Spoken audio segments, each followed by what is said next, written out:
I'm your host for ThinkCosmos. Tonight we open a new series on the mystery of 3i Atlas. Atlas, an interstellar visitor. Third of its kind we've ever seen, and maybe the strangest. First, the moment of discovery. A survey telescope catches a faint, fast mover. Orbit fits nothing local. The path is hyperbolic, on a one-and-done flyby. Translation: it came from the stars, not from our sun. Ben, we've been here before. 1i ʻOumuamua in 2017. 2i Borisov in 2019. Each taught us our solar system is a crossroads, not a cul-de-sac. 3i Atlas arrives with that same passport, and a bigger bag of questions. As it brightens, the cameras confirm a coma and tail. Isis walking under sunlight, dust spilling into space like smoke. But early spectra and images hint at quirks.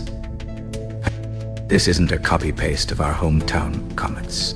Public curiosity spikes.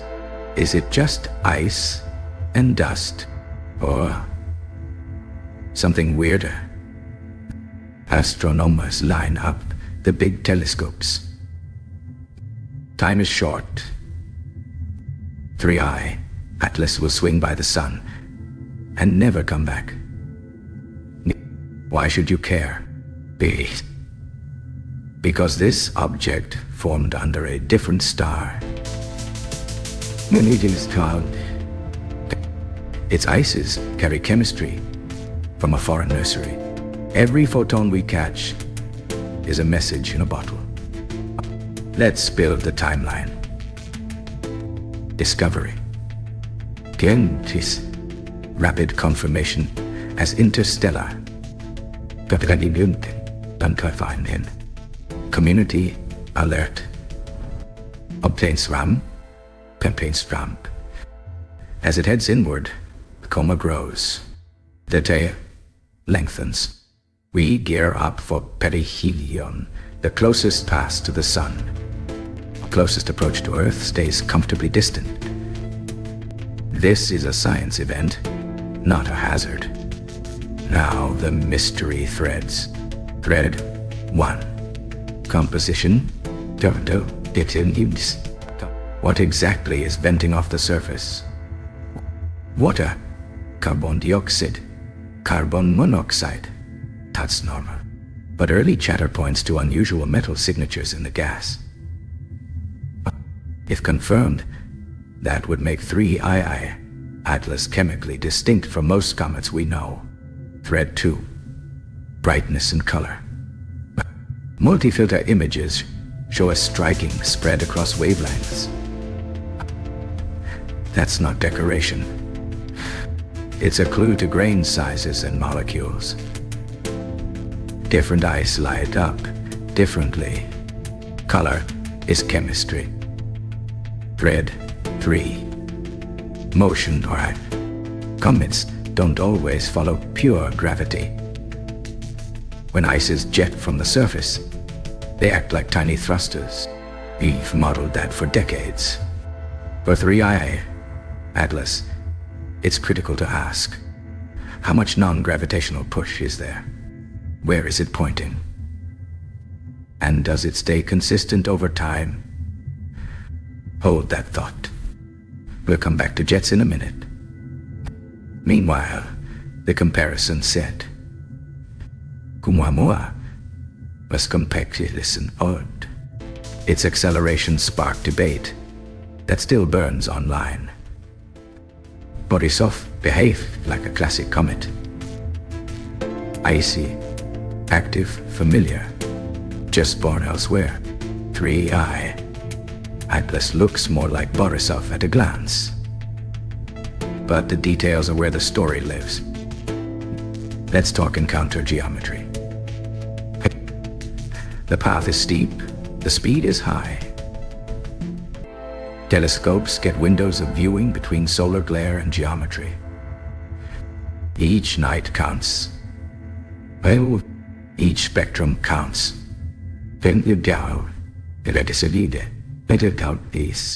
We're racing a cosmic clock. Now, the mood music.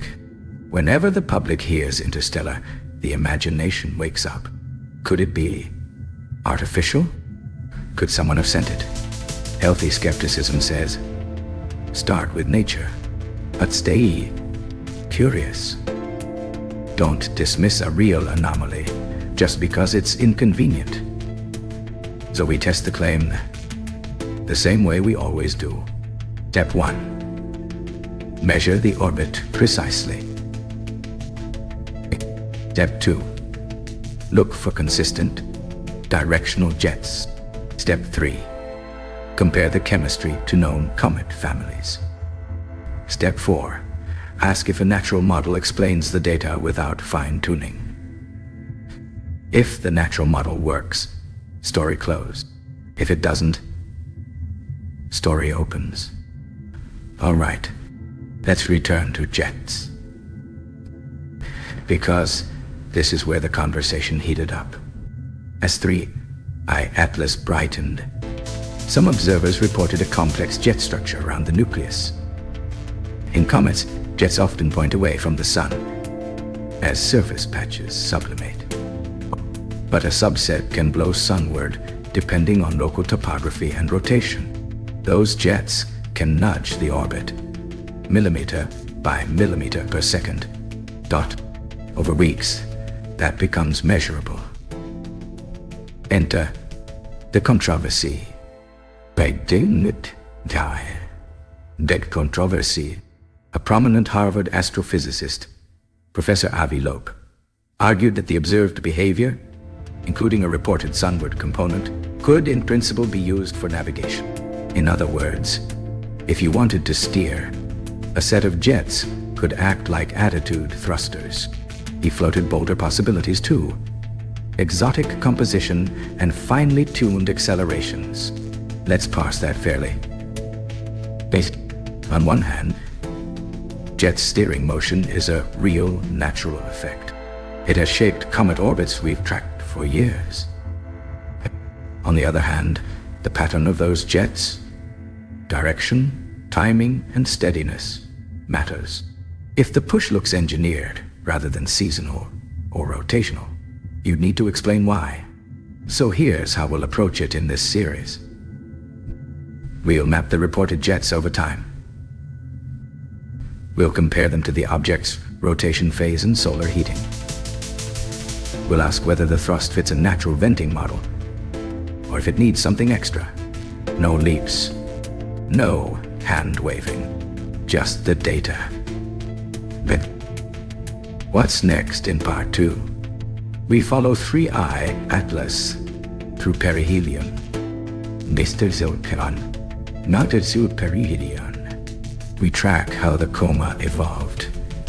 We look at the latest spectra. We check whether the non-gravitational accelerations are stable, changing, or directionally weird. And we weigh the strongest natural explanation against the most provocative artifact hypothesis. Until then, remember, this mystery is the fuel of science. Curiosity is the engine.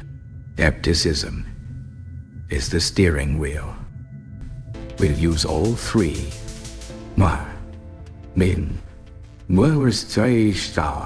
Three-eye Atlas, heat, jets, and the navigation question. Part 2 follows the visitor through heat, light, and motion. What changed at Perihelion? And what the spectra say? And whether jets could nudge its path like tiny thrusters. Let's rewind to the approach. As 3-eyed Atlas fell toward the sun, the coma grew. The tail extended. Brightness climbed in steps, not a smooth ramp. Each step told us fresh surface patches were waking. Ice vents. Switch on. Noonday. Gosh, the rushers out. Dust reads the flow like glitter in a storm. Perihelion arrives. The object is deep in sunlight. Thermal stress climbs. If it behaves like a natural comet, activity should surge. More gas, more dust. Rubber jets. But he did. Yumzer, Melmo, Olska, a longer, better defined tail. But telescopes chase the moment. Deal. Color filters slice the light. Blue, red, near. UVs. Each channel is a clue to which molecules and dust grains dominate. Color is chemistry. Change the chemistry, change the color, change the dust size, change the glow.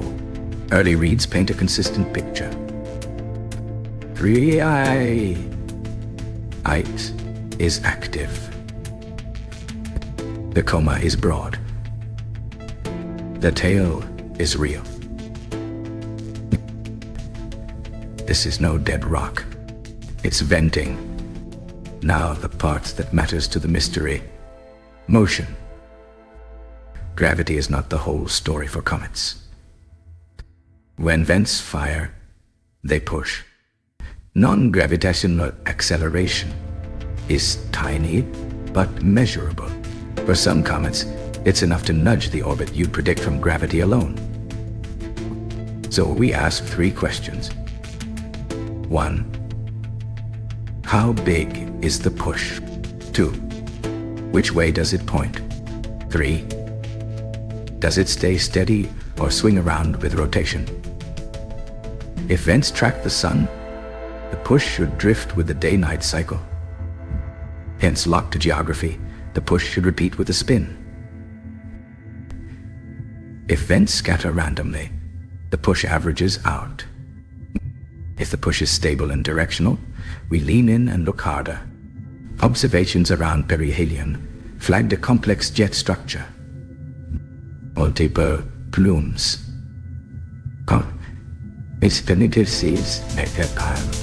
Some fans pointing away. Hints of components sunward too.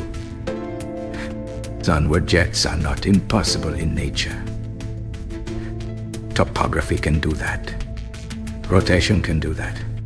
But a persistent sunward component invites sharper modeling.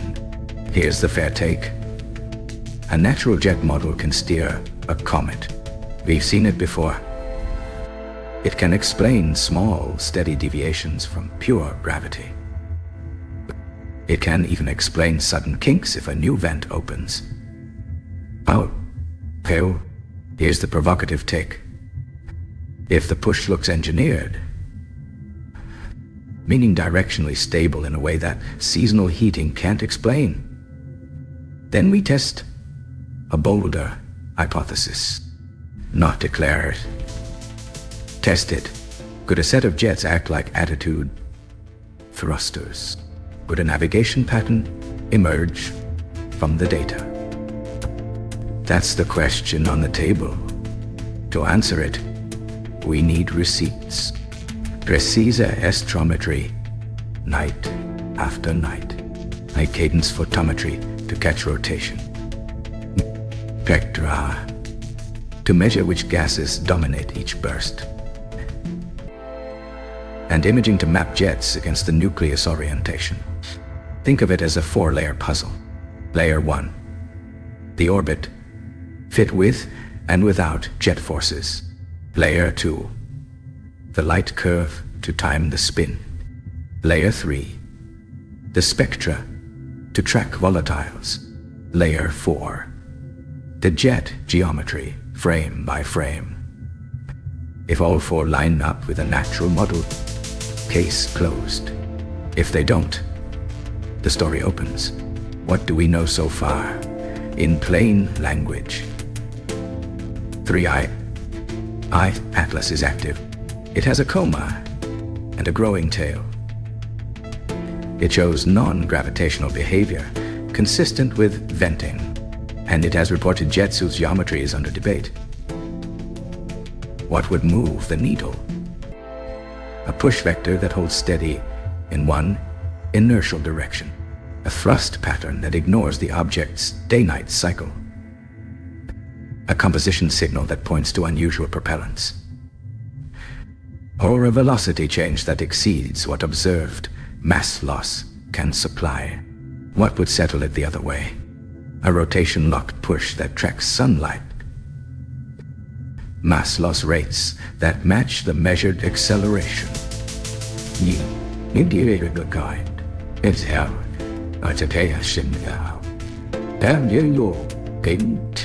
jet maps teach surface hotspots that turn on and off with expected timing. A chemistry set that looks like a big, lively comet born under another star. Let's keep the timeline tight. Perihelion. Heat, stress, and a wide-open coma. Post-perihelion. Cooling, evolving jets, and a long outbound glide. Earth remains safely distant. This is a science chase, not a threat briefing. Why this matters for us? Because 3I Atlas is a lab we didn't pay for. Another system's ICEs serve to our instruments. It tests our models for comet physics. It tests our discipline in separating wonder from evidence. So, where do we stand tonight? The natural model explains a lot. Vents push. Habenti desir. Pan libi. Tails grow. Pension katani. Colors trek. Chemistry. Pages start. But the navigation question stays alive until the jet geometry and acceleration budget are nailed down. In part 3, we step back and compare the whole trilogy. 1I ʻOumuamua. Compact. Odd. Tailless. 2I Borisov. Classic, icy, familiar Arctic. 3I Atlas. Active, complex, and rich in clues. We'll line up their chemistry, their colors, and their motions. And we'll score which mysteries still deserve telescope time. This is ThinkCosmos. I'm Abistui. Curiosity on. Skepticism on. Wonder on. Hindidonesse. And attempted doubt minus. Part 3 is next. 3I Atlas versus ʻOumuamua versus Borisov. 3 visitors, 1 mystery. Uneinstellen. IC ʻOumuamua. 2I Borisov. 3I Atlas. 3 visitors from other stars. 3 very different puzzles. 1 question. What do they tell us about worlds beyond our own? Start with the quick portraits. ʻOumuamua, 2017. Small. Comedy. No visible coma or tail. Odd shape and spin. Tiny, non-gravitational push. After Perihelion. Debate still raging about the cause. Borisov, 2019. A classic comet in every way. Obvious coma. Kadening, Vundatfonashen, Ilantexei. Obvious coma. Robust tail. Chemistry familiar, yet not identical to our local comets. A clean, interstellar benchmark. 3I Atlas, 2025. Active from the start. Broad. Coma. That. Developing. complex tail, dot distendency, larger body, pit, and a front row seat to watch heat and jets in real time. So what do we compare? Brightness and color, chemistry and dust, motion under sunlight, complexity, and especially the subtle pushes that jets can deliver. Brightness and color. First, ʻOumuamua showed little dust and no classic tail. Its color was modestly reddish. Borisov glowed like a textbook comet. 3i Atlas lights up. Across multiple filters, color shifts trace changing activity and grain sizes. That's a sign of living surface physics, not a dead rock. Chemistry next.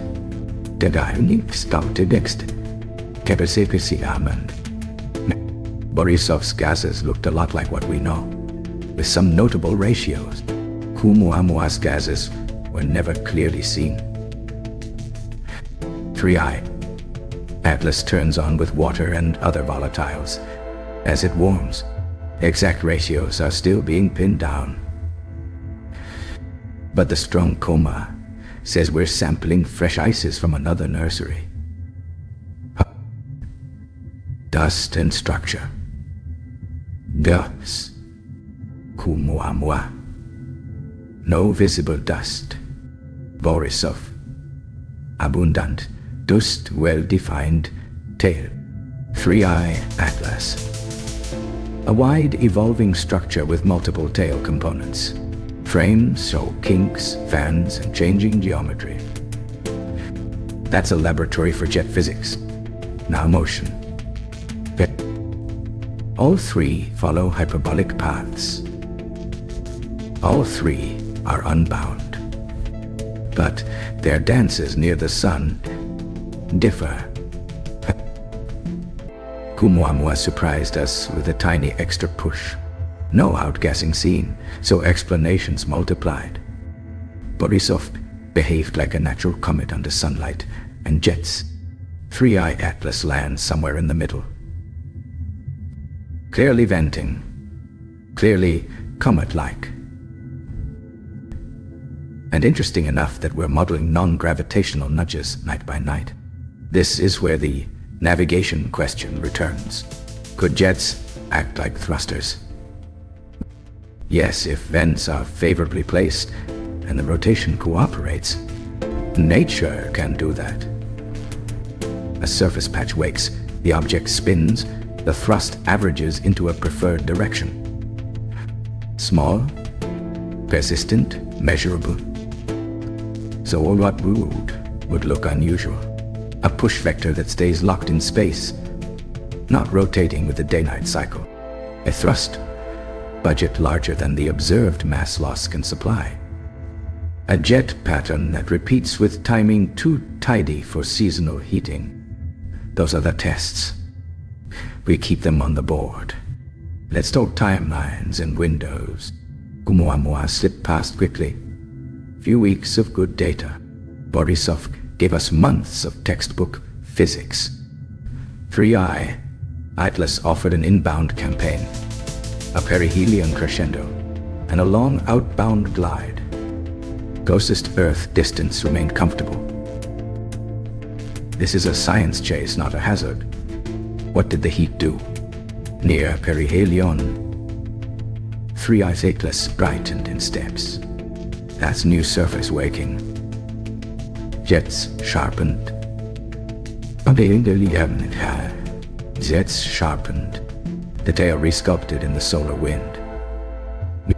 Post-perihelion, activity evolves as the object cools and geometry shifts. Perfect conditions to track any non-gravitational drift. Now the scoreboard so far. ʻOumuamua taught humility. Tiny data set, big arguments. It forced us to widen the menu of natural explanations. and to accept that some mysteries stay open. Borisov gave us confidence. Interstellar comets can look like ours. Chemistry overlaps, don't burn ears. Physics rhymes. Not everything from out there is exotic. 3i Atlas gives us leverage, a larger body, richer coma, fantastic lights, complex jets we can map. What? The chance to quantify thrust versus mass loss with better precision. If a natural model fits, we tighten the bolts. If it doesn't, we escalate the questions carefully. What would clinch a natural verdict? Rotation locked thrust aligned with expected sunlit regions. Mass loss rates that match the measured acceleration. Color and spectra that track ordinary volatiles as the driver. Jet geometry explained by topography and spin. What would keep the mystery alive? A stable push vector in inertial space. Acceleration too big for the venting budget. A composition signal that doesn't match known drivers at the measured temperature.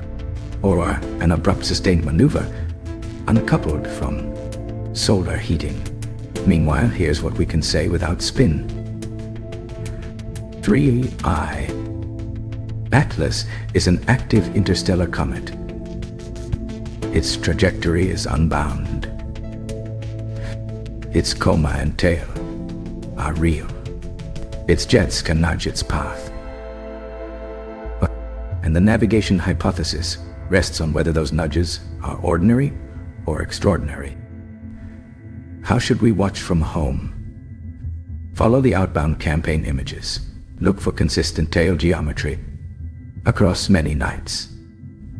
Compare voltammetry to rotation periods and track any refined orbit fits that include non-gravitational terms. Why this matters beyond the headlines. Because each interstellar visitor is a data point on how other suns build small bodies. Chemistry, structure, and jet physics clue us into their planet formation stories. Every spectrum is a postcard from someone else's dawn.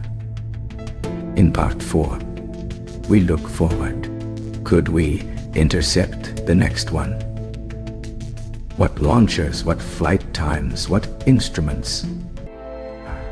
How to trigger a mission from a discovery alert fast enough to matter, and how to bring home a sample one day. For now, the trilogy stands like this. ʻOumuamua, enigma, enigma, Borisov, ancora, Perihelion,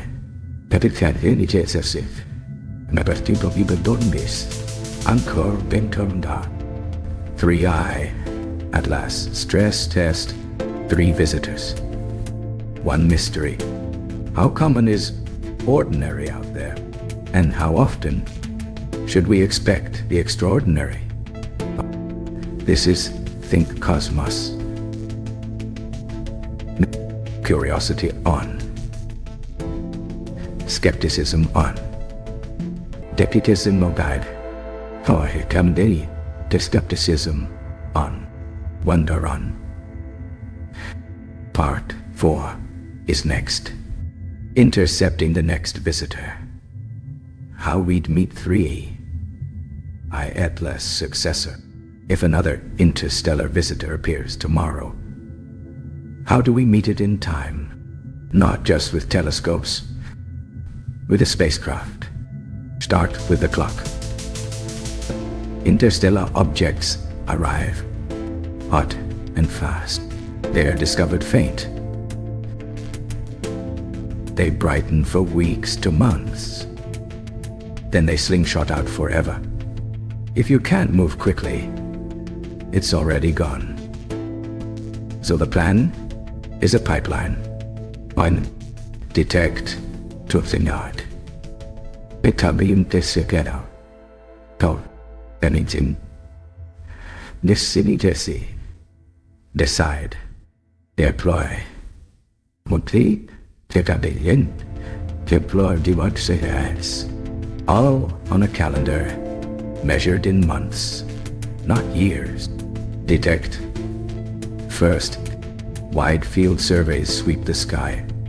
Every night, they catch fast movers and flag unusual orbits. The key is early notice. Days can become weeks. Weeks become instrument time. Every extra night means better targeting and better science. Decide next. As soon as the orbit goes hyperbolic, a mission board has to act. Which launcher? Which trajectory? Which instruments? Do we fly a waiting spacecraft? Or can we launch one in time? There are two philosophies, park and pounce, or sprint from the pad. Park and pounce means you pre-position a spacecraft in deep space. You wait near a stable point. When a worthy target appears, you burn toward it.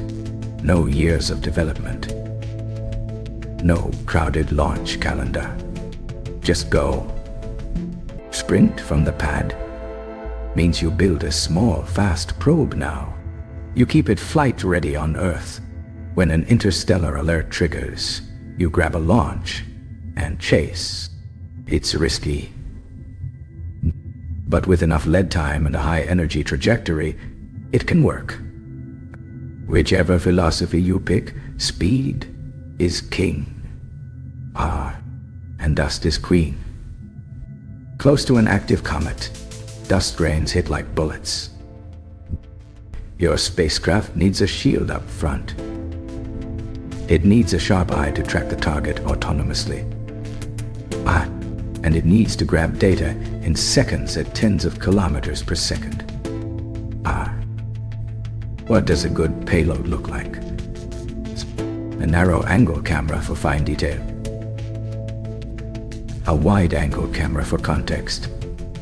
Color filters for composition.